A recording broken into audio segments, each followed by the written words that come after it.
Elder Scrolls Online is a game I played all the way back during its beta and its official release, which unfortunately left me a little disappointed. It suffered from a lot of boring linear quest structure and made a lot of downgrades from Skyrim. While it had good PvP, I'm really not a PvP player, and while it had vastly improved combat over the single-player Elder Scrolls games, ESO suffered in almost every other way in terms of gameplay. But out of sheer boredom and luck, I decided to give it another try lately, as I noticed the game no longer requires a subscription to play. And I have to admit, this game got fucking good. The feelings of boredom I once felt that stemmed from this game feeling kinda just like your standard MMO bullshit have been replaced with excitement, as it now feels like an online adventure like an Elder Scrolls game is meant to be. Granted, the game still does have its flaws. Today I'm only going to talk about what they've done to improve upon it over the years. While the changes they've made do make a big difference, it's only really in the form of 3 major updates that I want to talk about, so as you can guess, this is probably going to be a pretty quick video.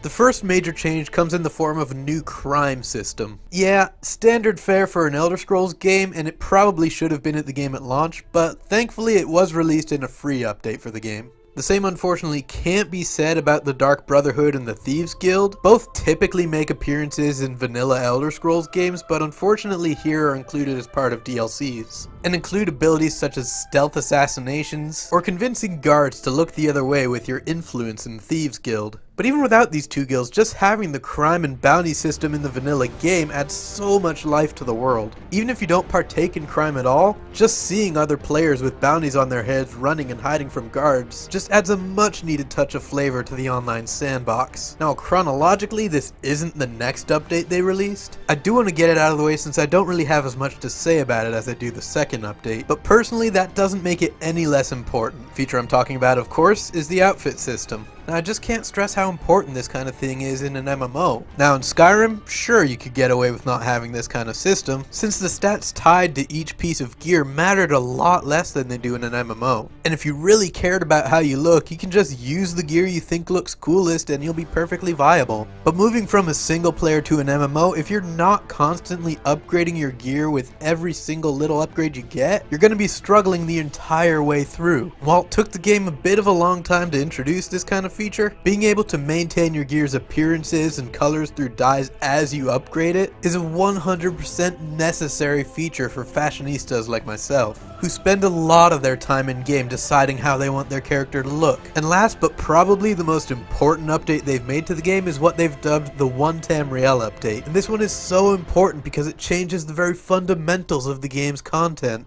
Of the few things this update does, one of them is allowing you to group and guild up across factions. At least for the PvE content, anything to do with Cyrodiil is still faction locked. But outside Cyrodiil, if you have a group of friends who play Aldmeri Dominion and you decide you want to play Ebonheart Pact, that is 100% a non-issue. Make your Ebonheart Pact character, because you're still going to be able to play with your friends on Aldmeri Dominion. Thanks in part because they've gotten rid of those faction barriers, but also because of the new level scaling system they've added. Every single enemy and quest in the game now scales to your level like it did in Skyrim, rather than being dependent on your zone. Meaning you could just open your map, pick any zone at all, go there and quest there. Any kind of level barriers that once held you back before are now entirely gone. Combine that with the lifted faction restrictions, and suddenly this game starts to embody the spirit of Elder Scrolls, becoming a true MMORPG, not ignoring those last 3 letters like some MMOs wow seem to do, and leaving the options of who your character is, who their allegiances lie with, what you want to do and where you want to go. It's all up to you, the player now, not the developers. If Dragon's Dogma Online set an unbeatable precedent for RPG combat, Elder Scrolls Online now embodies the perfect example of MMORPG content. Not only does it bring its community together or pit them against each other whenever appropriate, but it provides something for every kind of playstyle and allows you to do it in any method you see fit. While like I said before, the game does have its flaws,